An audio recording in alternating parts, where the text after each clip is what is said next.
My name is Velma J. Suarez, and I am 33 years old. I am sitting alone in my new apartment, watching my phone light up for the seventh time this morning, his name flashing across the screen like a warning I ignored for years. I do not answer. I haven't answered since yesterday, since the moving boxes showed up at the place we used to share and he realized I was already gone. The irony isn't lost on me. I live less than a mile from the man who told me to be a woman, and for the first time in a long time, I feel completely at peace. 2 weeks ago, we were standing in our kitchen, the same kitchen where I once imagined holidays and late-night conversations, and a future that felt solid. He sat across from me, arms crossed, jaw tight, and said the words that ended everything. He said he was tired of my boundaries and concerns. He said I questioned too much. Then he looked me straight in the eye and said, "Be a woman." He said it like he was discarding something inconvenient. I looked at him, this man I had been engaged to for 18 months, this man I had planned a life around, and something inside me went quiet. Not angry, not hurt, just done. I said the only two words that mattered. Understood. He smiled. He thought I was agreeing to stop pushing back. He thought I was finally going to fall in line, stop asking questions, stop pointing out the little dismissals that had been stacking up like unpaid bills. He turned back to his laptop, scrolling through wedding details he had already chosen without me, venues, menus, a guest list finalized with his mother while I was at work. He had no idea that in that moment I had already left. There had been an email sitting in my inbox for 3 days, a business offer out of state, higher pay, relocation required. I had been hesitating because moving meant uprooting everything, changing wedding plans, asking him to leave his job, forcing a conversation I knew he would dominate. After that night, there was no hesitation left. At 11:47 p.m., while he slept beside me, I accepted the offer, signed the contract, and closed my laptop without making a sound. We met 3 years ago at a mutual friend's rooftop party. He was confident, decisive, the kind of man who spoke like he already knew the answer. I was more careful, more deliberate. He said I balanced him. I said he pushed me forward. For a while it worked, but somewhere along the way, his decisiveness turned into control, and my patience turned into erasure.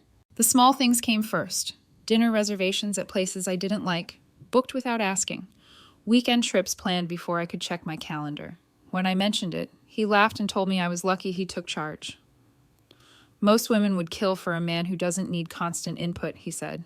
I let it go. Then we got engaged. I thought planning would be shared. It wasn't. He booked the venue without showing me options, picked the date around his family, chose the wedding party. When I suggested my sister as my maid of honor, he frowned and said she didn't have the right look. He suggested his ex-girlfriend instead, because she photographed better and knew how to carry herself. I pushed back. He sighed like I was being difficult. I let too much slide. The breaking point was the honeymoon. We had talked about Italy for months. He came home one night and announced he'd booked Iceland instead. Deposit paid, decision made. When I asked why he hadn't talked to me, his patience snapped. That was when he told me to be a woman.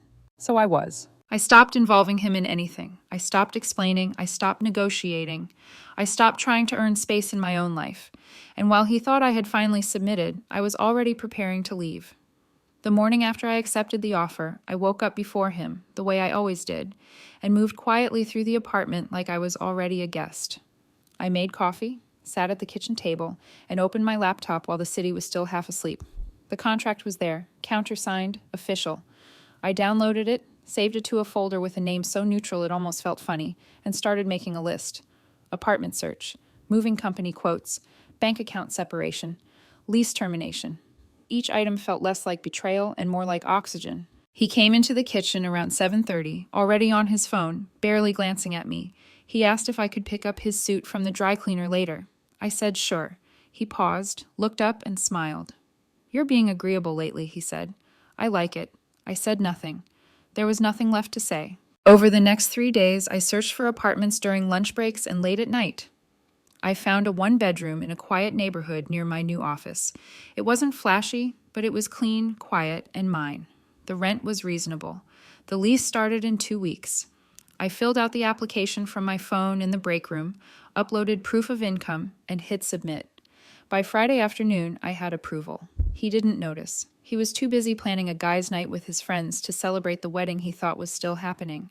That weekend, he went to a spa day his mother booked for him and his groomsmen.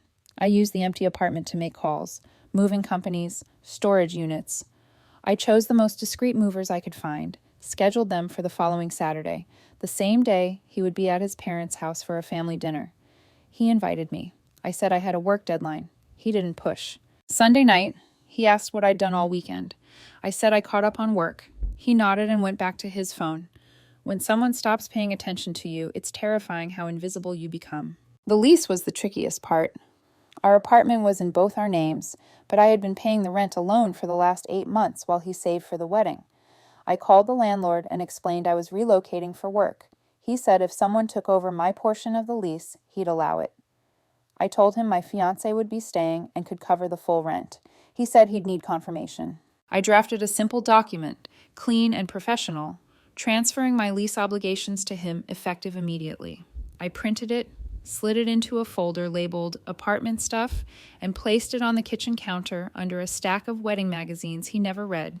He signed it without looking, assuming it was renewal paperwork or something I had handled for him. By Monday, my name was off the lease. He had no idea. The packing happened slowly, invisibly. Clothes I didn't wear often, books he never noticed, kitchen tools I had brought into the relationship. I loaded boxes into my car and drove them to a storage unit rented in my name only. He asked once why I was going out so much. I said I was meeting friends. He said okay and went back to scrolling. Friday night, I packed the last of my things, my desk, my laptop stand. The framed photo of my family he once said clashed with the decor. I wrapped it carefully, sealed the box, and labeled it office. He came home late, smelling like wine and someone else's perfume. Dinner was amazing, he said. You should have come. I said next time. There would be no next time. Saturday morning, the movers arrived at 9. He had already left for his parents' house, coffee in hand, telling me he'd be back by 3. I watched his car disappear down the street, then opened the door for the movers. They were efficient. Furniture lifted, boxes loaded. 2 hours later, the apartment held only his life, his couch, his dishes, his future. I left an envelope on the kitchen counter.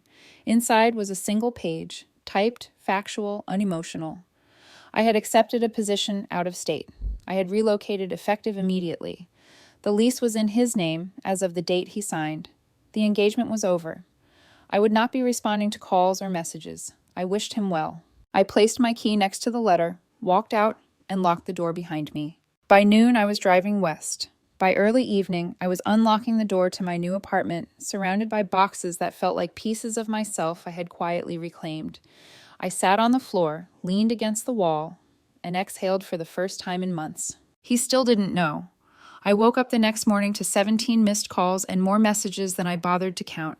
I didn't open any of them. I didn't need to. I knew exactly what they said. Confusion first, then anger, then panic. The moving company had scheduled a final delivery to the old apartment that Sunday, a few boxes that hadn't fit in the truck. I had forgotten to cancel it. Or maybe I hadn't forgotten at all. Maybe part of me wanted him to see the boxes and understand that this wasn't a threat or a bluff. I was already gone. At 10:32, my phone rang again.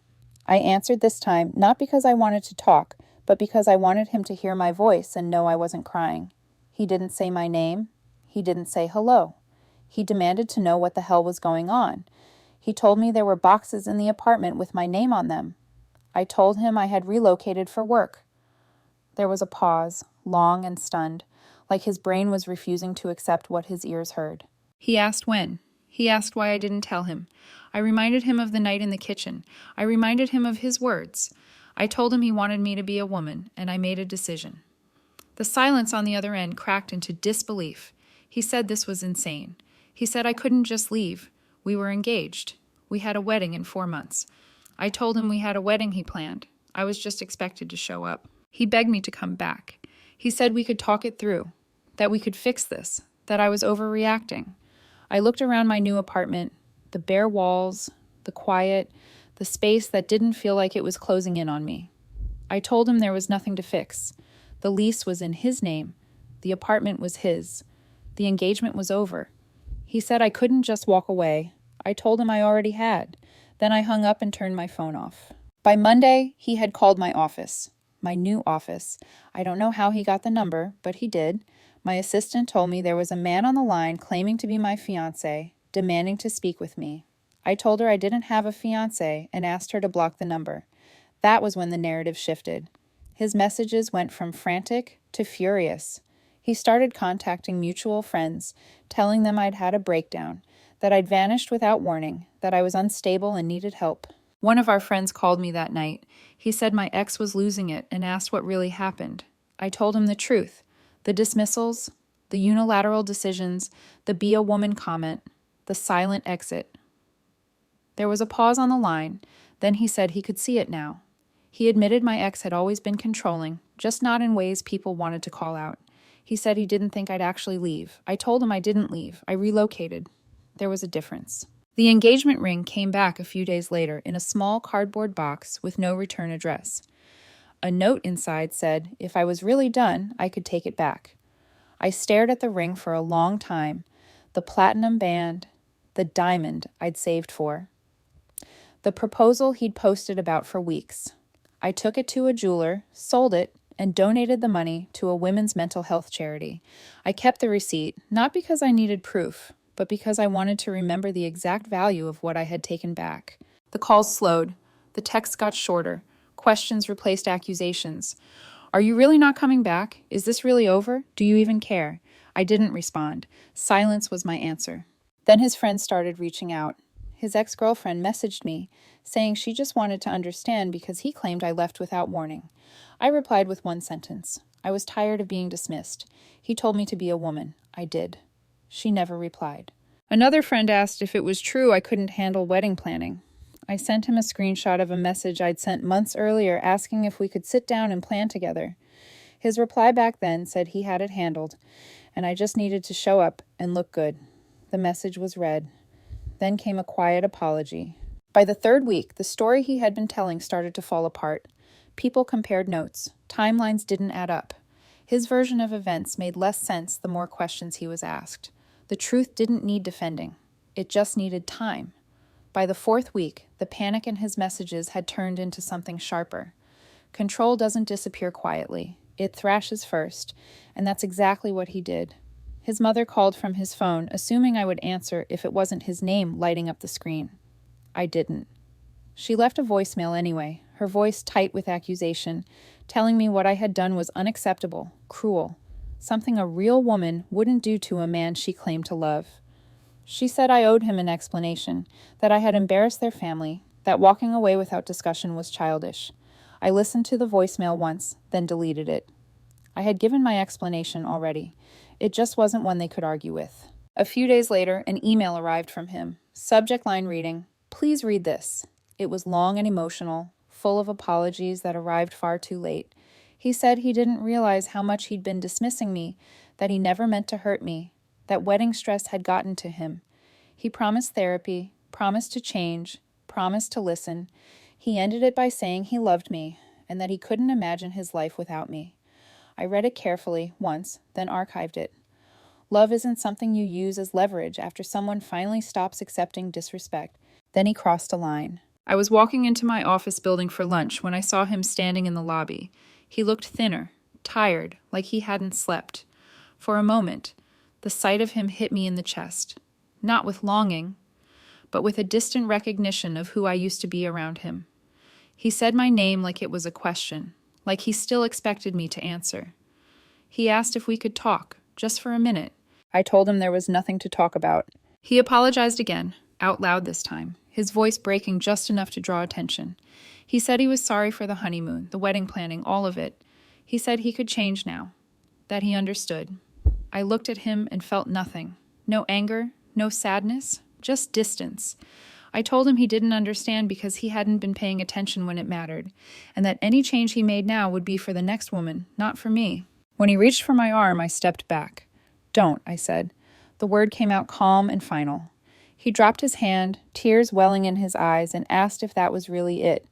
I told him I had been done the moment he told me to be a woman. Everything after that was just logistics. I walked past him and didn't look back. After that, things unraveled quickly for him. He couldn't afford the apartment alone. The wedding was officially canceled. Deposits were lost. Invitations never sent. Friends stopped defending his version of events once they compared messages and timelines. I heard through mutual friends that he moved back in with his parents, a man in his 30s, sleeping in his childhood bedroom, surrounded by the same voices that had taught him control, looked like strength. He tried dating again. It didn't go well.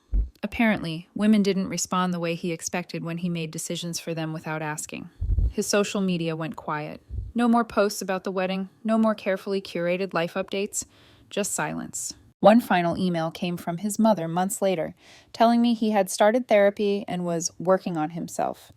I read it, then deleted it. His growth was not my responsibility. It never had been. It has been a year since I left, and my life now is quiet in a way that once would have terrified me. Quiet without tension. Quiet without walking on eggshells. Quiet without having to explain why my voice deserves space. I wake up in a home I chose, drink my coffee in silence that feels earned, and move through my days without bracing for someone else's reaction. My career settled into something solid. I was promoted 6 months after relocating, not because I demanded recognition, but because I was finally able to focus without being undermined at home. I bought a small 2-bedroom house with a backyard and a view of the mountains, the kind of place that feels like an exhale. I started running again, something I had slowly stopped doing, because he said it took too much time away from wedding planning and us time. Funny how much time appears when no one is policing how you use it. I didn't think about him much anymore, but when I did, it wasn't with anger. It was with clarity.